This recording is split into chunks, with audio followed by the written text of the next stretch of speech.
భగవంతుడు ఎక్కడ ఉన్నాడు అని మనం ప్రశ్న వేసుకున్నప్పుడు దానికి వేదం చెప్పేటువంటి సమాధానమే మంత్రపుష్పం.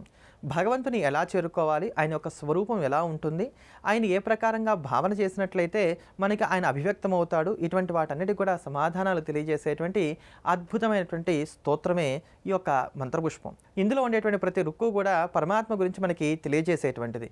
నీవార శూకవర్తన్వి అంటూ ఎట్లా అయితే వడ్లగింజ పైన ఉండేటువంటి కొస మొన చాలా సూక్ష్మంగా ఉంటుందో అలా సూక్ష్మంగా ఉంటూ మన మనస్సులో ఉండేటువంటి స్థానమందు తాను జ్యోతిస్వరూపంగా ప్రకాశిస్తూ ఉంటాడట పరమాత్మ. ఆ జ్యోతి శిఖర కనుక దర్శనం చేయనట్లయితే అదే భగవద్ దర్శనంగా భాషిస్తుంది అని చెప్పని మనకి మంత్రపుష్పం తెలియజేస్తోంది. దాన్ని దర్శనం చెయ్యాలి అన్నట్లయితే కనుక మనకి అంతర్దృష్టి కావాలి, లోపలికి చూడగలగాలి. దీనికి యోగాభ్యాసం చాలా అవసరం అవుతుందంటూ ఏ ప్రకారంగా భగవంతుని మనం దర్శనం చేయాలో తెలియజేసేటువంటి అద్భుతమైనటువంటి స్తోత్రమే మంత్రపుష్పం. అటువంటి ఆ మంత్రపుష్పాన్ని నవరాత్రుల్లో తొలి రోజు అయినటువంటి నేటి రోజున మనం అందరం కూడా శ్రవణం చేసి మనలో దాగి ఉన్నటువంటి చైతన్యాత్మక శక్తి అయినటువంటి ఆ పరదేవతను తెలుసుకుందాం, తరిద్దాం.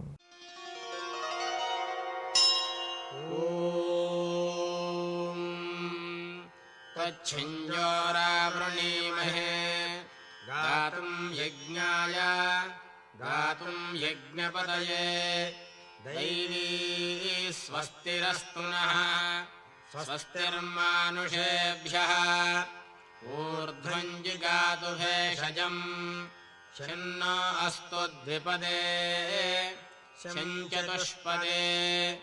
ఓం శాంతి శాంతి శాంతి. సహస్రశీర్షా పురుషః సహస్రాక్షః సహస్రపాదు సభూమిం విశ్వతో భృత్వా అత్యతిష్ఠద్దశాంగుళం. పురుష ఏవేదగం సర్వం యద్భూతం యచ్చ భవ్యం ఉతామృతత్వస్యేషానః యదన్నేనాతిరోహతి.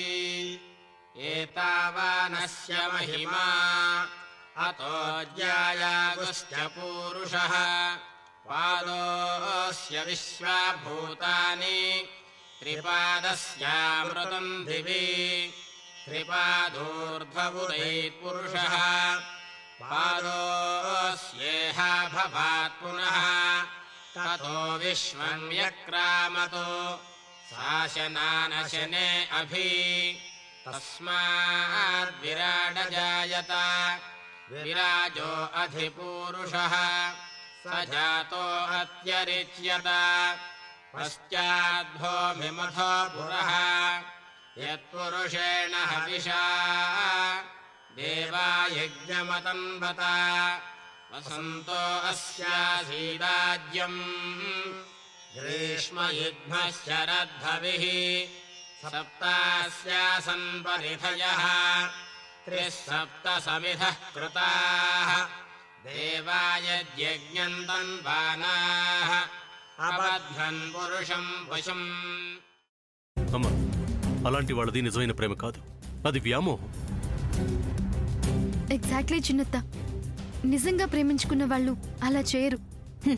ఎంత మనసు విరిగిపోతే కన్న కూతుర్ని పట్టుకొని మా దృష్టిలో చచ్చిపోయా ఉంటుందా తల్లి? అది సరే అమ్మా, తన కూతురుతో తన మాట అనేటప్పుడు ఆమె మాటల్లో వ్యథ, కళ్ళల్లో బాధ గమనించావమ్మా? పెద్దబాబుకు బర్త్డే విషెస్ చెప్పు కూడా వెళ్ళాం కదా. ఊరికే ఎలా కాలిపోతుంది? మంట పెడితేనో పడితేనో తగలబడుతుంది.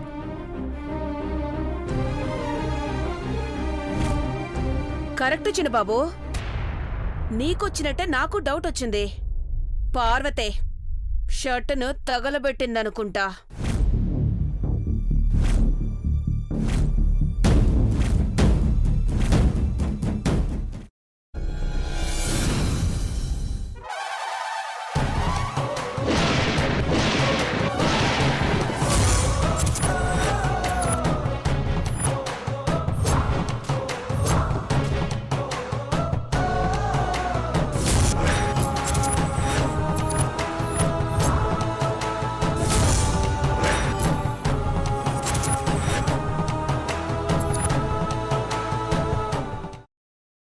తర్వాత పొట్టు తీసేసి చాప్ చేసి పక్కన పెట్టుకోవాలి.